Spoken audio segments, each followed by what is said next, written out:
There, seventh graders. How you doing? Happy Monday. We're getting into week 7 of this fun excitement that we're calling distance learning. I know you're all engaged and doing fantastic. Thanks.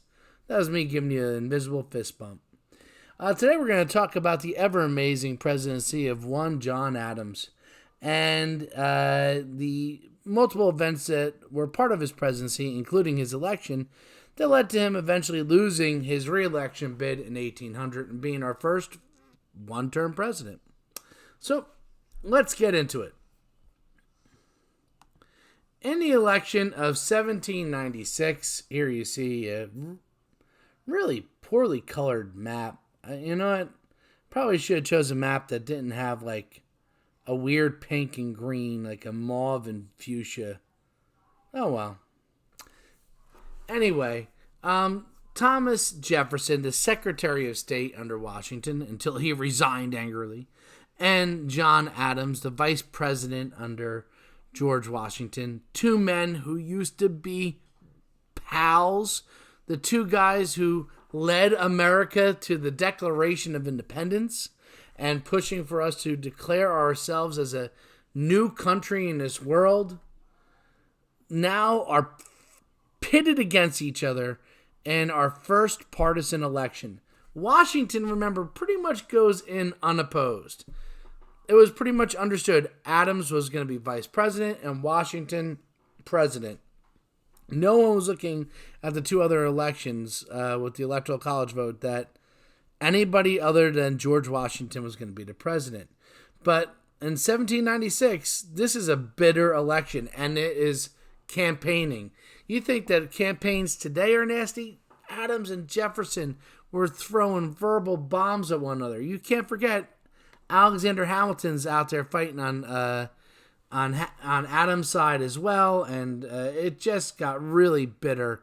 They were insulting one another, and really to a degree where their friendship for a good while was destroyed. And at this point, we also have newspapers, Alexander Hamilton being a newspaper publisher. In fact, if you look at the New York Post, it still bears his insignia because he started it. Anyway, newspapers during the time period are running stories, calling the two candidates all sorts of horrible things, clearly biased reporting on both sides. Wow, that doesn't happen today. That was crickets. Anyway, it turns out that the Vice President, George Washington, has enough swag from being there 2 years with GW that he wins the election. But here's the catch. According to the Constitution, whoever would be the runner-up in the Electoral College election automatically becomes the Vice President. Which means that Thomas Jefferson, the person who just spent a good part of a year slamming and making fun of and putting down John Adams and saying how he should never be president, now is John Adams vice president. Just imagine, if you will, if President Trump's vice president was Hillary Clinton. That would be a really odd situation. They probably wouldn't work together too well, and not necessarily making for effective governance. And that's what happens here. Adams is, in a lot of ways, doomed from the start, from first and foremost, the fact that his own vice president is his number one political opposition.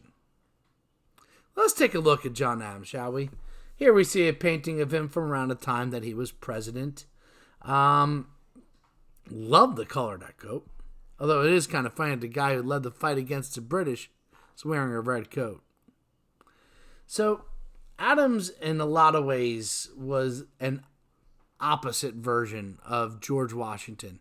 If you wanted to have a yin and yang of everything physically, their whole attitude, their charisma, just very different. Adams is, a short, stout, kind of pudgy guy. Adams is contrasted constantly by George Washington, this tall, lean, 6'4", built like a quarterback. And here's, the short little pudgy guy who's now replacing him. They just don't physically match up. Adams was known for being honest. Brutally honest. He was outspoken. He was temperamental. If he thought that you were stupid, he would use the most eloquent words possible to describe for you in many different ways that you were ponderously stupid. He didn't have a problem insulting you if he felt that the insult was true. And he is stubborn as all heck and is very unwilling to compromise at times. Is very much one that will dig in his heels on what he believes. So to contrast that to George Washington, who wanted a team of rivals, who wanted to find a way to compromise and find the best solution, is once again his temperament. His whole approach is very different from Washington. And the second he steps in, he has that shadow of George Washington over him the entire time. It's hard to replace a legend, as your warm-up or your do-now indicated. And right away, Adams starts having some difficulties. In foreign policy, the French are attacking American ships. You might remember the French were angry at America after President Washington issued the statement on neutrality, and they were mad that they made the Jays Treaty that gave the British and their allies more favor. So they're like, all right, you're going to trade with the British? We're going to start attacking your ships. And not only are we going to attack your ships, we're going to impress your sailors.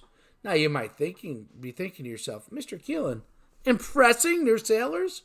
That sounds awesome. Like, what are they doing? Handstands? Like, busting an ollie on a skateboard? What are they doing that's so impressive? No, not that form of impressment. In this form, impressment means to impress somebody into service. So you take a citizen from country A and you force them to fight in the army of country B. The French are losing to the British in many ways. They need more sailors and need more soldiers. So they basically kidnap American soldiers and say, yeah, you're fighting for us now. As you can imagine, John Adams, not crazy about this. Most of the Americans, not crazy about this. The Federalists, led by Alexander Hamilton, Adams' party, really not crazy about this. And they want war with France. So Adams wants peace because just like George Washington, he sees, man, there's no way we should have a war right now. We're not in any position to do that. And this delegation he sends to negotiate with the French foreign minister, a guy by the name of Charles Maurice de Talleyrand. They won't even meet. He won't even meet with Adams' delegation. He totally disrespects him. He's like, whatever. Instead, he sends like 3 underlings out to him. 3 goons to go meet with the head of the American delegation. And they basically say, hey, you got to give us a few $1,000s if you want to even meet Talleyrand. And then on top of that, we need like, I don't know, a $10 million loan for France. And $10 million back in 1797, that's a lot of money. The French, the American diplomats say, get the heck out of here. We're not going in with this. They report it to Adams, and Adams reports it to the Congress. On the political cartoon here, you see, shows the Americans on one side and a Hydra-like French minister threatening them with knives and daggers that they better pay up or else they're going to get it. Americans were really mad about this affair. And when Adams reports what happened, he doesn't name the French ministers. He wants to still try to keep negotiations open with France and not name these people who then the U.S. government would want to then extradite.